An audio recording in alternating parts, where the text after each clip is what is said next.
Good morning बच्चों। जैसे कि आपको पता है क्लास 10th एनसीईआरटी मैथ आपकी चल रही है और ये आज प्रैक्टिस सेट नंबर 30 है। यदि इसके पहले की प्रैक्टिस सेट न देखे हो तो उस प्रैक्टिस सेट को आप जरूर देख लीजिए, क्योंकि हमने जो भी क्वेश्चन लिया ये बोर्ड की परीक्षा के दृष्टि से बहुत ही इम्पोर्टेंट क्वेश्चन है और पेपर में कई बार पूछे भी गए हैं, पूछे जाने की संभावना भी है। इसी टाइप के क्वेश्चन आपके बोर्ड की परीक्षा में पूछे जाएंगे और कहीं से किसी भी प्रकार के क्वेश्चन नहीं पूछे जाएंगे। तो चलिए ठीक है, चलते हैं सीधे क्वेश्चन की तरफ चलते हैं। क्वेश्चन में क्या कह रहा है? क्वेश्चन में पहला क्वेश्चन कह रहा है, दिया है आपको यक्स, यहाँ लिखा गया यक्स, फिर कामा लगा के x+3, x+6, x+9 और x+12 का समांतर माध्य 10 है। माध्य 10 है, तो इसमें कह रहा है यक्स का मान ज्ञात कीजिए। तो आप जानते हैं समांतर माध्य बराबर होता है या माध्य बराबर होता है पदों का योग बटे पदों की संख्या, यही होता है। तो चलिए ठीक है, हम सीधे चलते हैं। यहाँ आपको क्या लिखा गया है? यहाँ लिखा है यक्स, फिर कामा लगा के यक्स प्लस कितना है 3 है, फिर कामा लगा के लिखा है यक्स प्लस कितना है 6 है, फिर कितना है यक्स प्लस कितना है 9 है, फिर यक्स प्लस कितना है 12 है। ये है, यही तो है। अब अगर पूछते हैं ये कितनी संख्याएं लिखी गई, तो आप इसको 1 गिनेंगे, x+3 को आप 2 गुण गिनेंगे, x+6 को 3 गिनेंगे, इसको कितना गिनेंगे 4, इसको गिनेंगे 5। इसमें हम आपसे पूछते हैं पद कितने हैं, तो आप बताएंगे पद इसमें 5 दिए गए हैं। 5 दिए गए हैं, तो यहाँ आप लिखेंगे समांतर माध्य। समांतर माध्य बराबर होता है, क्या होता है? पदों का योग, फिर क्या होता है? बटे पदों की संख्या, पदों की संख्या। समांतर माध्य कितना दिया है आप बताएंगे? समांतर माध्य यहाँ हमको दिया गया 10, ये 10 हो गया। पदों का योग, पदों का योग का मतलब इन सब का आपको योग करना है। पदों का योग का मतलब इन सबको आपको योग करना है। तो यहाँ क्या लिखेंगे? यक्स प्लस कितना लिखेंगे 3 plus x+6 plus x plus कितना लिखेंगे 9 प्लस x प्लस कितना लिखेंगे 12। ये हो गया।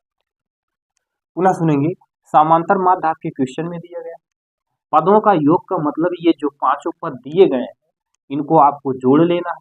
हमने जोड़ लिया, फिर इसके नीचे आप एक रेखा इस तरह से खींच देंगे। पदों की संख्या, पदों की संख्या हमने कहा 1 2 3 4 5, 5 पद बन रहे हैं तो यहाँ 5 लिख दीजिए। अब यहाँ धीरे से इसके नीचे 1 मान लीजिए 10 के नीचे, अब इसका गुणा इसमें कर दीजिए और इसका गुणा इसमें कर दीजिए। तो आप जानते हैं जब इसका गुणा इसमें करेंगे तो 10 बचे कितना होगा? 50 होगा। अब यहाँ से आपको चर पद और अचर पद को एक साथ जोड़ लेना है, चर को और अचर को जोड़ना है। तो आप जानते हैं ये कैसी राशि है? चर है, ये भी चर है, ये भी चर है, ये भी चर है, ये भी चर है। तो कितने यक्स हैं?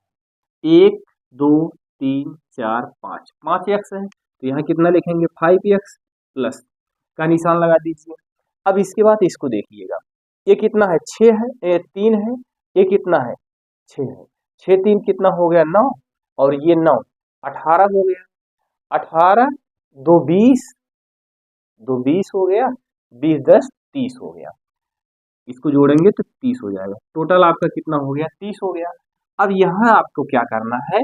ये 50 लिखा गया, ये 30 लिखा गया है, यानी ये अचर और ये भी अचर, तो इसको एक साइड कर लेते हैं। एक साइड करने का मतलब यहाँ लिखेंगे 50, इसको इधर लाएंगे, ये प्लस में है तो इधर आएगा माइनस में हो जाएगा 30, इक्वल टू यहाँ कितना लिखेंगे? 5x को ऐसे लिख लिया। उम्मीद है यहाँ तक आपको समझ में आया होगा। फिर यहाँ इसको घटा देंगे, कितना आ जाएगा? आपका आ जाएगा 20। तो यहाँ कितना हो गया? 5x हो गया। यहाँ आप x बराबर 5x बराबर कितना लिखेंगे? 20। x बराबर आप कितना लिखेंगे? 20/5। तो x बराबर कितना हो गया? 5 1 5, 5 4 20, यानी x की वैल्यू आपको कितनी प्राप्त हो गई? 4। 5 4 20, x की वैल्यू आपको कितनी प्राप्त हो गई? आप बताएंगे 4 प्राप्त हो गई। पुनः सुनेंगे, ये आपको जो है एक संख्या दी गई थी, इतना इतना दिया गया था, इसका माध्य 10 दिया था, तो यक्स का मान पूछा, तो हमने यहाँ फार्मूला लगाया, समांतर माध्य पदों का योग बटे पदों की संख्या, इन सबको एक साथ करके यहाँ हमने देखिए जोड़ लिया। पदों की संख्या यहाँ दिया है, पदों की संख्या, पदों की संख्या का मतलब इसको हमने काउंट किया, कितने पद हैं आपने देखा 5 पद हैं, तो 5 लिख दिया। इस 5 का गुणा 10 में कर दिया, 5 धाम 50 हो गया। इस 1 का गुणा इस पूरी राशि में करेंगे तो यही आपको प्राप्त होगा। तो यहाँ देखिए x x x x x कितनी बार था, 5 बार था, 5 लिखा गया। इसको 3, 6, 9 और 12 को जोड़ा गया, 30 हो गया। इसके बाद फिर क्या किया गया, 50 को यहाँ ऐसे लिखें, इस 30 को इधर लेके आए, -30 हो गया। 5x यहाँ लिखा गया और ये इस 5x को यहाँ लिखे, 20 को यहाँ लिख दीजिए, कोई दिक्कत नहीं। इसके बाद x बराबर कितना होगा, 20/5 होगा। x बराबर कितना होगा, 20 में 5 से भाग करेंगे तो कितना आ जाएगा, आप बताएंगे 4 आ जाएगा। तो x की वैल्यू पूछ रहा था, x का मान आपको कितना प्राप्त हो गया, 4 प्राप्त हो गया। तो आपको ये क्वेश्चन सॉल्व हो गया। यहाँ तक किसी भी प्रकार की कोई समस्या आपको नहीं है। चलिए आगे चलते हैं, अगला क्वेश्चन देखते हैं। अगले क्वेश्चन में आपसे क्या कहना है, क्वेश्चन में आपसे कह रहा है, क्वेश्चन नंबर 2, क्वेश्चन नंबर 2 में आपसे कह रहा है कि यदि शंकु की ऊर्ध्वाधर ऊंचाई और आधार का व्यास क्रमशः 15 सेंटीमीटर व 16 सेंटीमीटर, तो शंकु व वक्र पृष्ठ का क्षेत्रफल क्या होगा। तो पहले सर्वप्रथम आप एक शंकु बना लीजिए और शंकु बनाने के बाद क्या क्या दे रहा है उसको आप दर्शा दीजिए। तो चलिए मैं शंकु का निर्माण यहाँ कर देता हूँ। ये आपका शंकु हो गया, ये आपका शंकु हो गया, ये। अब यहाँ शंकु में देखेंगे, सुनेंगे, यदि एक शंकु की ऊर्ध्वाधर ऊंचाई, ऊर्ध्वाधर ऊंचाई क्या होती है आप बताएंगे, ऊर्ध्वाधर ऊंचाई ये ऊर्ध्वाधर ऊंचाई होगी। और आधार का व्यास, आधार का व्यास का मतलब ये ए से बी तक जो है व्यास है, आधार का व्यास है। यहाँ सी लिख लेते हैं, ये सी हो गया। आधार का व्यास क्रमशः 15 सेंटीमीटर। यहाँ पहले देखिए ऊंचाई लिखा है, फिर और लगा के आधार लिखा है। तो पहले ऊंचाई फिर आधार, तो यहाँ पहले 15 दिया गया, ये ऊंचाई होगा, फिर बाद में दिया गया आधार, तो आधार कितना लिखेंगे, 16। ध्यान से सुनेंगे, ऊर्ध्वाधर ऊंचाई और आधार का व्यास क्रमशः 15 सेंटीमीटर 16 सेंटीमीटर है। तो ऊंचाई कितनी है, ये वाली ऊंचाई, ये ऊंचाई आपको दिया है 15, यहाँ 15 लिख देते हैं। 16 सेंटीमीटर क्या दिया गया, 16 सेंटीमीटर का रहा व्यास है, यानी ए बी कितना दे रहा है, पूरा कितना दे रहा है आपका 16 सेंटीमीटर दे रहा है। यहाँ तक समझ गए। अब ध्यान से सुनेंगे, शंकु का वक्र पृष्ठ कह रहा है, तो यहाँ थोड़ा सा एक बिंदु और मान लेते हैं, ओ मान लेते हैं। यहाँ लिख लीजिए ओसी, ओसी बराबर कितना होगा, 15 सेंटीमीटर होगा। ये हो गया। ए बी बराबर कितना होगा, 16 सेंटीमीटर है। अगर हम ओ बी की बात करते हैं या ए बी ओ बी की बात करें या ओ ए की बात करें, तो ये आप क्या है, शंकु की त्रिज्या है। तो यहाँ हम लिख लेते हैं ओ बी बराबर, ओ बी बराबर ये क्या है, आप लिखेंगे व्यास है, और ये क्या है आपकी ऊंचाई है, कौन सी, ऊर्ध्वाधर ऊंचाई है। अब ओ बी क्या है, ओ बी आपकी त्रिज्या है, त्रिज्या कितना लिखेंगे, ए बी बटे 2। तो ओ बी बराबर कितना लिखेंगे, ए बी की वैल्यू कितनी, ए बी की वैल्यू पूरा टोटल 16 है बटे 2, काट गया कितना आ गया, इतना आ गया 8 सेंटीमीटर। ये क्या आया, त्रिज्या आया, यहाँ लिख लीजिए त्रिज्या। ध्यान से सुनेंगे, अब यहाँ तक कोई दिक्कत आपको नहीं होनी चाहिए, यानी ओ से बी तक आपने कितना प्राप्त कर लिया, 8। अगर ओ से ए पूछेंगे तो कितना होगा, 8, पूरा पूछेंगे तो 8 है, 8 है, मिला के दोनों कितना हो जाएगा, 16 हो जाएगा। चलिए आगे चलते हैं। शंकु का वक्र पृष्ठ क्षेत्रफल कह रहा है, शंकु का वक्र पृष्ठ क्या होता है, लिखेंगे शंकु का वक्र पृष्ठ क्या होता है, पाई आर यल, शंकु का वक्र पृष्ठ पाई आर यल होता है। अब यहां से आप क्या करेंगे, पाई की वैल्यू आप क्या रखेंगे, पाई की वैल्यू रहने दीजिए। आर की वैल्यू आपको क्या है, आर की वैल्यू आपने निकाला है 8। यल की वैल्यू आप क्या प्राप्त की है, यल की वैल्यू कुछ पता ही नहीं। अब यहाँ इसको सूत्र को लगाने से पहले पहले आप यल की वैल्यू पता कर लीजिए। तो यल की वैल्यू पता करने के लिए हम क्या करेंगे, चलिए पहले हम सर्वप्रथम, यल क्या है आपकी तिर्यक ऊंचाई है। अब यहाँ आप थोड़ा सा लिख लीजिएगा, त्रिभुज, पहले आपको यही ज्ञात ही करना था, त्रिभुज ओ बी सी में, ओ बी सी में। अब यह बताइए कण क्या है, आप लिखेंगे कण का वर्ग बराबर लिखेंगे लंब का वर्ग प्लस क्या लिखेंगे, आधार का वर्ग। अब ये बताइए कण क्या है, कण आपका ये है, यल, यल का वर्ग लिख लीजिए। लंब क्या है, ये ऊर्ध्वाधर जो ऊंचाई है यही लंब है, तो यहाँ 15 का वर्ग कर दीजिए। आधार क्या है, ये आधार है, वो भी आधार है, तो 8 का वर्ग कर दीजिए। अब यहाँ से सुनेंगे यल स्क्वायर बराबर 15 15 में कितना होगा 225, 8 अठाई कितना होगा 64। इसको आप ऐसे रूट में कर दीजिए, यहाँ से वर्ग को हटा दीजिए। यल बराबर इसको जोड़ लीजिए, 5 4 9 हो जाएगा, 6 2 कितना होगा 8 होगा, और ये कितना हो जाएगा 2। अब इसका वर्गमूल निकालेंगे तो कितना आ जाएगा 17 आ जाएगा। 289 का वर्गमूल निकालेंगे तो आपको 17 प्राप्त होगा। यल बराबर आपने कितना लिख लिया, यहाँ लिख लीजिए, यल बराबर आपको कितना हो गया 17। अब समकोण वक्रपृष्ठ का क्षेत्रफल होता है पाई आर यल, यही होता है समकोण वक्रपृष्ठ क्षेत्रफल पाई आर यल। तो आपने इसको सॉल्व किया, यल की वैल्यू इतना प्राप्त कर लिए। अब यल का मान यहाँ रख लीजिए। जब यल का मान आप यहाँ प्रतिस्थापित करेंगे तो आप देख रहे हैं, क्या देख रहे हैं, अब यहाँ इसका गुणा इसमें कर दीजिए, 17 8 कितना होगा, आप इसको गुणा करेंगे, 8 7 कितना होगा 56, 56 के 6 लिखेंगे, और 8 के 8 8 5 कितना होगा 13, 8 5 कितना होगा 13 होगा। गुणा कर लीजिए, यहाँ आप गुणा करेंगे, 17 गुणे कितना है 8, 8 7 कितना होगा 56, 56 के 6, और इसका इसमें गुणा करेंगे 8 5 कितना हो गया 13, कितना हो गया 136 पाई, 136 पाई। ये आपका आंसर हो गया 136 पाई सेंटीमीटर स्क्वायर। ये 17 8 136 होता है ना, तो ये पाई पाई के साथ इसको ऐसे लगा दीजिए। उम्मीद है यहाँ तक आपको इस क्वेश्चन में किसी भी प्रकार की कोई समस्या आपको नहीं हुई होगी। चलिए ठीक है, आगे चलते हैं। आपने देखा एक शंकु हो गया, शंकु की ऊंचाई हो गई, शंकु का व्यास दिया था क्वेश्चन में, तो हमने त्रिज्या निकाल लिया, और त्रिज्या कितना निकाला 8 निकाला, और उसके बाद शंकु का वक्रपृष्ठ का क्षेत्रफल होता है पाई आर यल होता है। अब इसके बाद फिर हमने क्या किया, शंकु का वक्रपृष्ठ का क्षेत्रफल का सूत्र लगाया, पहले हमने क्या प्राप्त किया, यल प्राप्त किया। तो यल आप जान रहे हैं कैसे निकाला गया, तो यहाँ लिखा गया त्रिभुज ओ A B, O B C में कर्ण का वर्ग बराबर लंब का वर्ग प्लस आधार का वर्ग। उसके बाद फिर हमने क्या किया, इसको सॉल्व कर दिया। तो सॉल्व करने के बाद ये लंब आपको प्राप्त हो गया, लंब का मतलब ये त्रियक लंबाई कितना प्राप्त हो गई 17। तो शंकु का वक्रपृष्ठ का क्षेत्रफल जो था वो फार्मूला लगा, उस फार्मूला के माध्यम से इस क्वेश्चन को सॉल्व किया गया।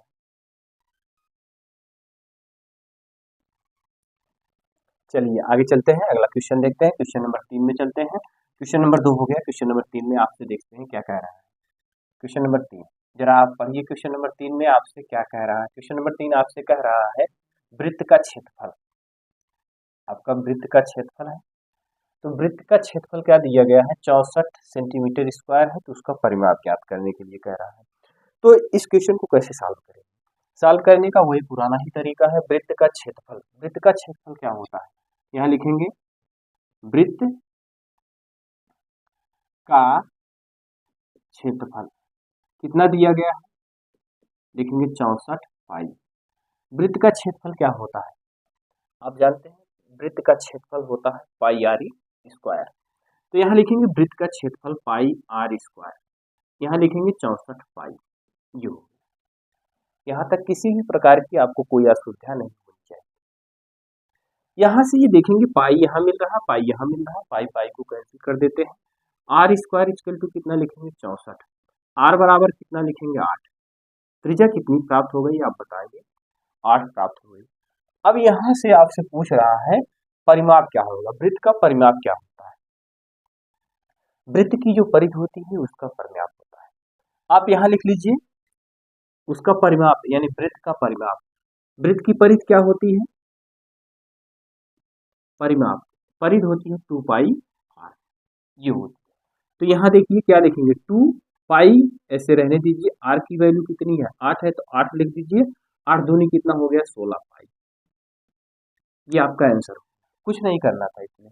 वृत्त का क्षेत्रफल आप जानते हैं पाई आर स्क्वायर होता है, आपको दिया गया है 64 पाई, पाई से पाई को यहाँ से डिलीट कर दिया, इसके बाद आर स्क्वायर बराबर कितना बचा आपका 64, आर बराबर कितना हो गया आर, यानी ये इसका वर्गमूल निकाल लिया गया। परिमाप क्या होता है? वृत्त का परिमाप जो होता है,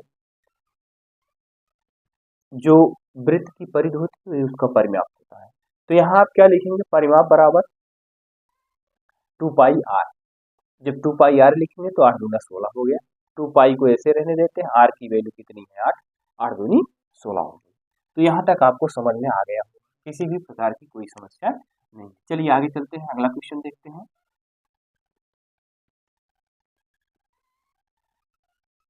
आगे देखते हैं, क्वेश्चन नंबर 4 में चलते हैं। क्वेश्चन नंबर 4 में आपसे कह रहा है, क्वेश्चन नंबर 4 बहुत इजी क्वेश्चन है, बस आपको समझना है। कह रहा है त्रिकोण, ट्रिएंगल शब्द से व्यंजन चुनने की प्रायिकता क्या होगी। अब यहाँ से आपको देखना है, त्रिकोण जो दिया गया है, ट्रिएंगल शब्द जो लिखा है, इसमें व्यंजन पूछ रहा है। तो स्वर और व्यंजन आपको पता ही है, तो पूछ रहा है व्यंजन चुनने की प्रायिकता। अब आप ये जो शब्द लिखा गया है, स्पेलिंग जो लिखी गई है, इसमें व्यंजन क्या है, तो आप इसको ऐसे लिख लीजिए। क्या लिखा गया? TRIANGLE,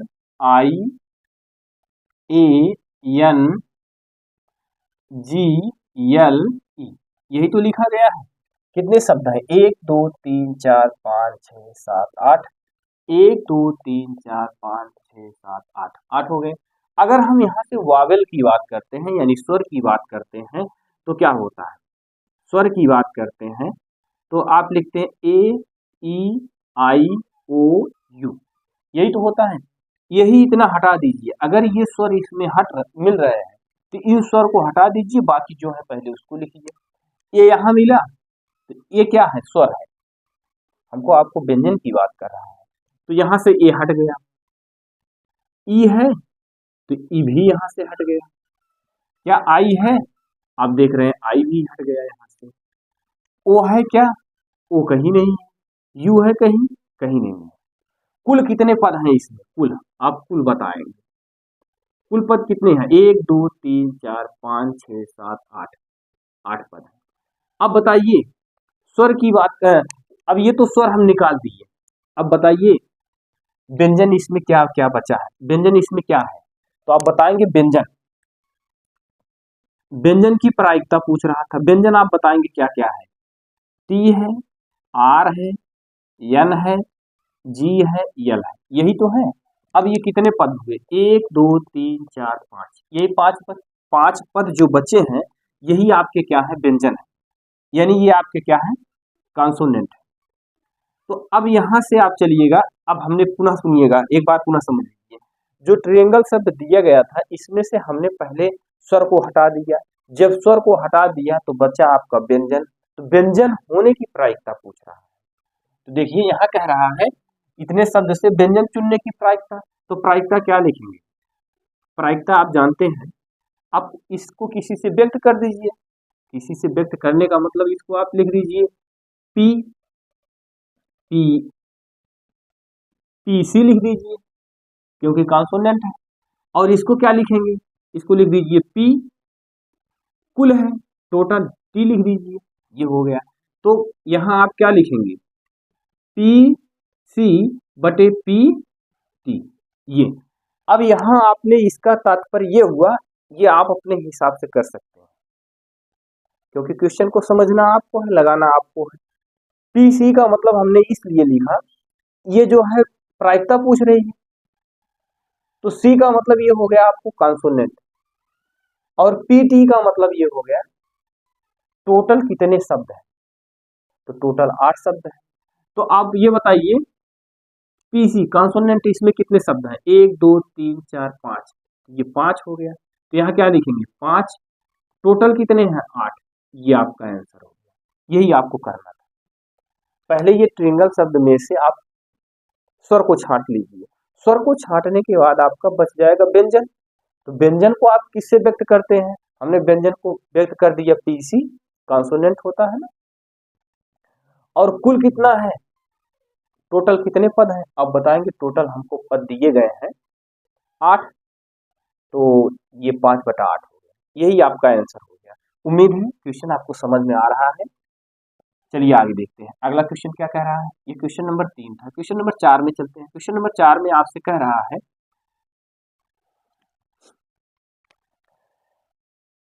क्वेश्चन नंबर 4 हो गया, ये भी हो गया, ये भी हो गया, 3 भी हो गया, 4 भी हो गया, ट्रायंगल तक। 5 देखते हैं। तो कह रहा है इसमें x बराबर 2 साइन स्क्वायर थीटा प्लस और y बराबर 2 कॉस स्क्वायर थीटा प्लस 1। तो x प्लस y का मान ज्ञात करिए। इसको जरा आप कमेंट करिए। तो हम कमेंट आपका देख रहे हैं।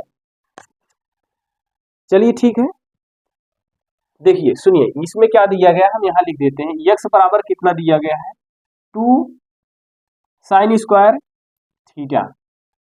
y बराबर आपका कितना है, 2 कॉस स्क्वायर थीटा प्लस 1। तो पूछ क्या रहा है, x प्लस वाई पूछ रहा है। कह रहा है x प्लस वाई का मान बताइए। तो x प्लस वाई का मान आप कैसे ज्ञात करेंगे। तो आप देखिए x की वैल्यू कितना दी है, x की वैल्यू यहां से दी गई, कितना दी गई, 2 sign square theta plus y का मान कितना दिया गया, 2 कॉस स्क्वायर थीटा प्लस 1। इसको कोष्टक को बंद करेंगे। पुनः x की वैल्यू दिया गया है कितना, 2 साइन स्क्वायर थीटा, ये धन का निशान यहाँ हो गया। y का मान कितना दिया गया है, 2 कॉस स्क्वायर थीटा प्लस 1। यही तो आपको दिया गया है। यहाँ से इस 2 को क्या करेंगे, कॉमन करेंगे। यहाँ लिखेंगे 2, यहाँ लिखेंगे आप sine square theta plus cos square theta, कोष्टक बंद, प्लस 1। उम्मीद है यहाँ तक आपको समझ में आ रहा होगा। 2 को हमने बाहर कर लिया, साइन स्क्वायर थीटा लिख दिया, कॉस स्क्वायर थीटा लिख दिया, और इस 1 को यहाँ ऐसे लिख दिया। आप जानते हैं sign square theta plus cos square theta के स्थान पे 1 लिख सकते हैं। तो यहाँ आप 1 लिख दीजिए, प्लस ये प्लस यहाँ लिखा गया, इस 1 को यहाँ लिख देते हैं। इस 2 का गुणा इसमें करेंगे, 2 1 के 2 होगा, प्लस कितना होगा 1। 2 में 1 जोड़ेंगे कितना होगा, 3 होगा। यही आपका आंसर होगा। ये देखिए ये आपका आंसर हो गया। ये आज क्वेश्चन आज आपका नया था, इसको आप विधिवत समझ लीजिएगा। बहुत इजी है, बस एक बार 2 बार आप प्रयास करेंगे हो जाएगा। चलिए आगे चलते हैं, क्वेश्चन नंबर 6 में चलते हैं। क्वेश्चन नंबर 6 में आपसे क्या कह रहा है, क्वेश्चन नंबर 6 आपके सामने दिया गया है, जरा उसको लगा के आप कमेंट करेंगे कितनी आपको वैल्यू प्राप्त हो रही है। ये देखिए समांतर श्रेणी दिया गया 2 4 6 8, कितना दिया गया है, 2 4 6 8। कह रहा है 10वां पद ज्ञात करिए। अब यहां से सुनेंगे a बराबर कितना लिखेंगे, 2, d बराबर आप कितना लिखेंगे, 4 माइनस कितना लिखेंगे, 2, कितना आ जाएगा 2। d की वैल्यू आपको कितनी प्राप्त हो गई, 2, a की वैल्यू कितनी है, 2, n बराबर कितना है आपका, कौन सा पद कह रहा है, 10वां पद कह रहा है। तो यहाँ n बराबर 10 लिख दीजिए। अब इसके बाद आपको क्या करना है, n बराबर आपका 10 हो गया, तो आप इसको कैसे सॉल्व करेंगे। सॉल्व करने का तरीका वही है आपका जो आप इसके पहले सॉल्व करते हुए चले आए हैं। ये तो सूत्र क्या होता है आप जानते हैं, सूत्र an इक्वल टू होता है a plus n minus 1 d।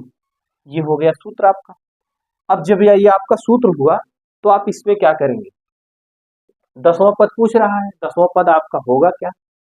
तो देखिए a की वैल्यू कितनी है, 2, प्लस n का मान कितना है, 10 माइनस 1, d का मान कितना है, d का मान आपका 2। ये हो गया। यहाँ कितना लिखेंगे, 2 प्लस 10 में से 1 को घटाएंगे कितना आ जाएगा, 9। यहाँ 9 हो गया। गुणे कितना लिखेंगे, 2। ये हो गया। यहाँ लिखेंगे 2 प्लस 9 दूना कितना होगा, 18। अब इसके बाद 18 में 2 जोड़ेंगे कितना आ जाएगा, 20। यही आपका आंसर। पुनः सुनेंगे, ये श्रेणी 2 4 6 8 की श्रेणी दी गई थी।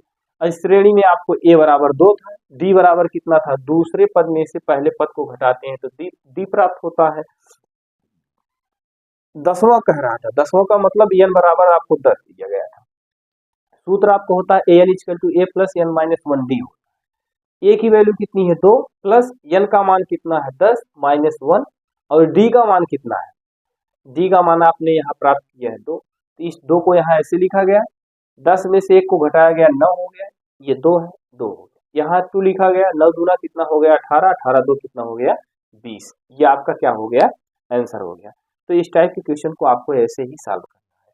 चलिए ठीक है, आगे चलते हैं, अगला क्वेश्चन देखते हैं, क्योंकि बोर्ड की परीक्षा में कई बार पूछा गया है। आप इस टाइप के क्वेश्चन को आप सॉल्व करते रहिएगा, अभ्यास करते रहिएगा, जितने आप प्रैक्टिस करेंगे उतने आपका अभ्यास होगा। चलिए ठीक है, आगे चलते हैं, अगला क्वेश्चन देखते हैं। क्वेश्चन नंबर 6 हो गया। क्वेश्चन नंबर 7 में चलते हैं। यदि अल्फा और बीटा बहुपद एफ एक्स, यहाँ ध्यान से सुनेंगे, आपको लिखा गया है एफ एक्स बराबर कितना लिखा है, x square plus x plus 1, ये दिया गया है। अब इसमें हमको क्या करना है, कह रहा है 1 अपान अल्फा प्लस 1 अपान बीटा का मान ज्ञात करिए। तो इसका मान कैसे ज्ञात करेंगे, इसका मान ज्ञात करने से पहले इसमें से हम मूलों का योगफल और मूलों का गुणनफल निकालेंगे। नहीं तो आपने क्वेश्चन को देखा 1 अपान अल्फा प्लस 1 अपान बीटा, तो आप सोचेंगे ये क्वेश्चन कैसे सॉल्व होगा। तो इस क्वेश्चन को सॉल्व करने से पहले हम इसमें से क्या करेंगे, अल्फा प्लस बीटा, आप जानते हैं माइनस बी बाई ए होता है, तो अल्फा प्लस बीटा बराबर आप लिखेंगे, बी की वैल्यू आपको क्या दी गई है, बी की वैल्यू आप देख रहे हैं एक्स के साथ किसका गुणा है, 1 का गुणा है, एक्स स्क्वायर के साथ किसका गुणा है, 1 का गुणा है। तो यहाँ बी का मान अगर हम पूछते हैं तो ए बराबर आप कितना लिखेंगे 1, बी बराबर कितना लिखेंगे 1, सी बराबर कितना लिखेंगे 1, यानी सब एक है, एक है। इस अदद में आप देख रहे हैं सब एक एक है, जिसके साथ एक नहीं लिखा रहता है हम एक मान लेते हैं। 1 का गुणा यदि यक्स में करेंगे तो आपको कितना होगा, आप बताएंगे यक्स ही होगा, ये हो गया। अब यहाँ बी का मान कितना है, आप बताएंगे 1 माइनस 1 हो गया, ए का मान कितना है 1 है, तो अल्फा प्लस बीटा बराबर कितना होगा, अल्फा प्लस बीटा बराबर -1 हो गया। अब इसके बाद अल्फा इंटू बीटा लिखेंगे, अल्फा इंटू बीटा बराबर क्या होता है, अल्फा इंटू बीटा बराबर होता है सी बाई ए, यानी गुणनफल पूछ रहा है। तो यहाँ क्या लिखेंगे, अल्फा इंटू बीटा बराबर सी की वैल्यू आप क्या जानते हैं, सी की वैल्यू आपने इस समीकरण से निकाला है 1, ए की वैल्यू इससे आपने प्राप्त किया 1, अल्फा इंटू बीटा बराबर आप क्या लिखेंगे 1, ये हो गया। यहाँ तक कोई दिक्कत नहीं है। अब यहाँ से ध्यान से सुनिए, पूछा क्या है क्वेश्चन में आपसे पूछा है 1 अपान अल्फा प्लस 1 अपान बीटा का मान ज्ञात करिए। ध्यान से सुनेंगे, इसका मान इस बीटा का गुणा इसमें कर दीजिए, बीटा हो गया, प्लस इसका गुणा इसमें कर दीजिए 1 में, तो क्या हो जाएगा अल्फा हो जाएगा, बटे इसका गुणा इसमें कर देंगे तो क्या हो जाएगा अल्फा बीटा हो जाएगा। अब आपको यहाँ तक किसी भी प्रकार की कोई समस्या नहीं है। अब यहाँ से आप ये बताइए, इसको हम अल्फा प्लस बीटा लिख सकते हैं कि नहीं, आप बोलेंगे लिखा जाएगा, इस अल्फा को यहाँ लिख दिया, बीटा को यहाँ लिख दिया, निशान के साथ आप समझ ही गए हैं। इसके बाद नीचे आपको दिया गया अल्फा बीटा हो गया। इसके बाद आप ये बताइए अल्फा प्लस बीटा यानी मूलों का योगफल आपने क्या प्राप्त किया है, तो आपने देखा मूलों का योगफल -1 प्राप्त किया है, मूलों का योगफल -1, गुणनफल आपने क्या प्राप्त किया, 1 प्राप्त किया है, 1 प्राप्त किया है कि नहीं प्राप्त किया है, आप बोलेंगे 1 प्राप्त किया गया है, जब 1 प्राप्त किया गया है तो यहाँ 1 लिख देते हैं। अब इसका आंसर क्या प्राप्त हुआ, जो 1 अपान अल्फा प्लस 1 अपान बीटा दिया था, इसका आंसर प्राप्त हुआ -1, ये आपका आंसर हो गया। उम्मीद है आप क्वेश्चन को समझ रहे हैं, आपको कहीं भी किसी भी प्रकार की कोई समस्या नहीं होनी चाहिए। चलिए आगे चलते हैं, क्वेश्चन नंबर 8 में चलते हैं।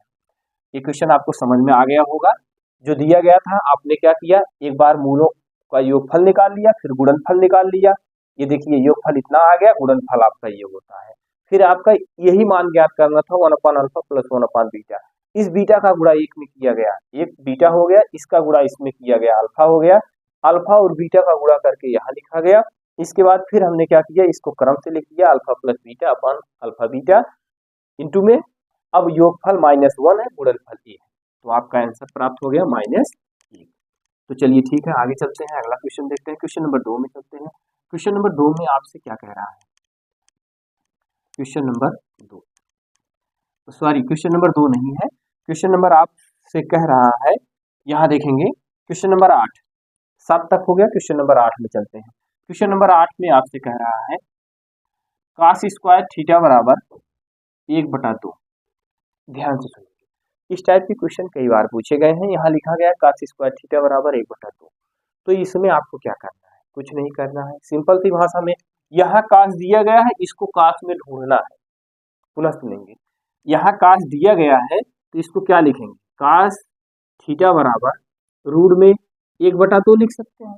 फिर यहाँ क्या लिखेंगे, काश थीटा बराबर 1/√2, ये हो गया। ये काश थीटा है, इसको काश में ढूंढना है, ढूंढने का मतलब ये है ये काश कितने की वैल्यू 1/2 है। ये सवाल 3 विध से लगा सकते हैं। तो चलिए उन तीनों विध का जो है जिक्र हम करेंगे। पहले यहाँ एक विध का देख लीजिए, काश थीटा बराबर 1/√2 हो गया, इसको ढूंढना है काश कितने अंश का मान है। तो आप जानते हैं यहाँ लिखेंगे काश थीटा बराबर कितना लिखेंगे, काश 45 अंश का मान, काश 45 अंश का मान 1/√2 होता है। अब यहाँ से अगर थीटा बराबर पूछेंगे तो आप बताएंगे 45 अंश, ये हो गया। थीटा की वैल्यू आपने कितना प्राप्त कर लिया, 45 अंश। अब आपसे कह रहा है क्वेश्चन में साइन स्क्वायर का मान ज्ञात करिए, तो यहाँ आप धीरे से लिख दीजिए कितना, साइन स्क्वायर थीटा। अब यहाँ लिखेंगे साइन स्क्वायर थीटा की वैल्यू कितनी दी गई है, 45 अंश दी गई है। साइन 45 अंश का मान कितना होता है, 1/√2 होता है। अब यहाँ साइन 45 अंश का मान 1/√2 होता है, यहाँ वर्ग लगा है तो यहाँ वर्ग लगा दीजिए। अब इसको आप क्या लिखेंगे, 1/√2 गुणे 1/√2 इक्वल टू क्या होगा, 1/2। ये आपका आंसर होगा। एक का गुणा एक में करेंगे 1 होगा, √2 गुणे √2 करेंगे √4 होगा। 4 का वर्गमूल कितना होता है, 2 होता है। एक विध आपकी ये हो गई। एक विध इसकी और है, वो क्या है, यहाँ से ध्यान से सुनिए। आप इसको ऐसे लगा सकते हैं क्या, काश स्क्वायर थीटा बराबर 1 माइनस साइन स्क्वायर थीटा, होगा कि नहीं होगा। काश स्क्वायर थीटा बराबर 1 माइनस साइन स्क्वायर थीटा, इस सूत्र का जिक्र हमने कई बार किया, आप जानते भी हैं। काश स्क्वायर थीटा बराबर 1 माइनस साइन स्क्वायर थीटा। ध्यान से सुनेंगे, अब इसमें पूछा क्या है, साइन स्क्वायर पूछा है, साइन स्क्वायर। तो इस साइन को लेके चले आएंगे इधर, यहाँ माइनस है तो इधर आ जाएगा प्लस में हो जाएगा, साइन स्क्वायर थीटा बराबर 1 को ऐसे लिखेंगे माइनस, ये इधर आ जाएगा आपका क्या हो जाएगा, काश स्क्वायर थीटा, ये हो गया। यहाँ आप क्या लिखेंगे, साइन स्क्वायर थीटा बराबर 1 माइनस काश स्क्वायर थीटा है। आप ये बताइए काश स्क्वायर थीटा का मान कितना है, आप बताएंगे काश स्क्वायर थीटा का मान 1/2 है, 1/2 हो गया, ये हो गया। अब इसके बाद आप क्या करेंगे, यहाँ काश स्क्वायर थीटा का मान 1/2 हो गया। यहाँ आप क्या लिखेंगे, साइन स्क्वायर थीटा बराबर इसका गुणा इसमें कर दीजिए, 2 - 1/2 हो गया, ये हो गया। अब यहाँ से आप क्या लिखेंगे, लिखेंगे साइन स्क्वायर थीटा, 2 में से 1 घटाएंगे कितना होगा, 1, नीचे 2 बैठा है। अब ये बताइए साइन स्क्वायर थीटा का मान आपने यहाँ कितना प्राप्त किया था, 1/2 किया था। अब देखिए साइन स्क्वायर थीटा बराबर 1/2 आया कि नहीं। तो ये एक विध आपकी ये है, एक विध आपकी ये है, एक विध और भी, लेकिन ज़्यादा नियम बता देंगे तो आप कंफ्यूज हो जाएंगे किस आधार पे हम क्वेश्चन को सॉल्व करें। तो चाहे जिस तरीके से लगाइए, तीनों विधि हम नहीं बताएंगे, समय ज़्यादा लग रहा है क्योंकि आप उलझे रहेंगे कौन सा फार्मूला लगाए, तो उसको आप स्वतः कभी फिर कोई क्वेश्चन लेंगे उसमें आपको बता देंगे। तो चलिए ठीक है, वीडियो ज़्यादा लॉन्ग ना हो इसीलिए 2 ही मेथड का जिक्र हम कर रहे हैं, दोनों में उत्तर देखिए आपका वही है। चाहे आप इस तरह से लगाइए, चाहे आप इस तरह से लगाइए, चाहे जो भी उपयोग करिए, दोनों विध से उत्तर आपका सेम आएगा। 1/2 उसमें भी आया, 1/2 इसमें भी आया। चलिए आगे देखते हैं, अगला क्वेश्चन देखते हैं। अगले क्वेश्चन में आपसे क्या कह रहा है, क्वेश्चन नंबर कौन सा है, क्वेश्चन नंबर 9 देखते हैं। क्वेश्चन नंबर 9 में आपसे क्या कह रहा है, इस टाइप के क्वेश्चन को आपने एक बार सॉल्व किया है, यहाँ से ध्यान से देखेंगे कितना दिया गया, 1/x² - 2 = 1/7, ये है, यही है, ये इसकी आदत है। अब इसको कह रहा है तो x का मान ज्ञात करिए, तो x का मान कैसे ज्ञात करेंगे, इसका गुणा इसमें करेंगे, x² होगा माइनस, फिर इसका गुणा इसमें करेंगे 2 होगा, फिर इस 7 का गुणा 1 में करेंगे, 7 1 के 7 होगा। यहाँ कितना लिखेंगे, x² बराबर 7, 2 को इधर लाएंगे +2 हो गया, x² बराबर कितना होगा, 7 2 कितना हो गया, 9। अब x बराबर कितना होगा, रूट में 9 हो गया। अब इसके बाद पुनः क्या करेंगे, x बराबर क्या लिखेंगे, +-3, यही तो हुआ आपका आंसर। पूरा सुनेंगे, 1/x² - 2 = 1/7 दिया गया है। इसका गुणा इसमें कर दीजिए, यानी x² - 2 का गुणा 1 में करेंगे तो x² - 2 हो गया। यहाँ बराबर का निशान है, बराबर का निशान हो गया। ये 7, ये 7 1 के 7 हो गया। x² यहाँ लिखा गया, इस 7 को यहाँ लिखा गया, 2 को इधर ले गए, कितना हो गया +2 हो गया। x² हो गया, 7 2 कितना हो गया 9 हो गया। x बराबर कितना हो गया 9 हो गया। तो x बराबर क्या हो गया +-3 हो गया। तो समझ ही रहे हैं आप, इसका वर्गमूल निकालेंगे यही होगा। चलिए आगे चलते हैं, अगला क्वेश्चन देखते हैं। क्वेश्चन नंबर 10 में चलते हैं। क्वेश्चन नंबर 10 में आपसे क्या कह रहा है? क्वेश्चन नंबर 10 आप देखेंगे, कह रहा है क्वेश्चन नंबर 10 आपको कह रहा है पाई एक है, क्या है, परमेय है अपरमेय है, इसको आपको बताना है। क्वेश्चन नंबर 10 कह रहा है पाई एक क्या है, तो इसको आप ध्यान से सुन लीजिए, कई बार परीक्षा में पूछा गया है। अगर हम आपका पाई का मान पूछते हैं, आप जानते हैं पाई का मान 22/7 है, यही है। तो इसको अगर पूछेगा ये क्या है, आप बताएंगे ये परिमेय है, ये परिमेय संख्या है। कौन सी? हम पाई की बात नहीं कर रहे हैं, पाई के मान की बात कर रहे हैं। पाई का मान 22/7 होता है, ये परिमेय है। अगर आपको ऐसे दे दिया 22/7 ये क्या है, परिमेय है का परिमेय, तो आप बताएंगे ये परिमेय है। यदि आपको हम दे देते हैं पाई क्या है, तो इसको लिखेंगे आप ये अपरिमेय संख्या है। ये कैसी संख्या है? आप अपरिमेय संख्या है। जब भी आपको विकल्पी मिलेगी, पाई अगर सिर्फ लिखा रहेगा तो आप बताएंगे पाई एक अपरिमेय संख्या है। जहां अपरिमेय संख्या रहेगी वहीं क्लिक कर दीजिएगा। और रही बात अगर 22/7 लिखा है तो इसको आप परमेय में मारिएगा, ना कि अपरिमेय में मारिएगा। आई बात समझ में? पाई अपरिमेय संख्या है। तो उम्मीद है आपको ये टॉप 10 की सीरीज चल रही थी। टॉप 10 सीरीज में आपको हमने 10 क्वेश्चन लिया, 10 के 10 क्वेश्चन आपको बहुत बेहतरीन तरीके से समझ में आ गए होंगे। कहीं भी किसी भी प्रकार की कोई भी समस्या होगी तो उस क्वेश्चन को लेकर कमेंट करिएगा। और टॉप 10 की सीरीज जो चल रही है इसको एक एक करके आप देख लीजिए। ये सब बोर्ड के ही क्वेश्चन चल रहे हैं, और यदि इसके पहले की वीडियो ना देखे हो उसको जरूर देख लीजिएगा। और एक बार चैनल को लाइक शेयर सब्सक्राइब जरूर करें। टॉप 10 की सीरीज में बनने के लिए, पूरा वीडियो देखने के लिए आपका बहुत बहुत धन्यवाद।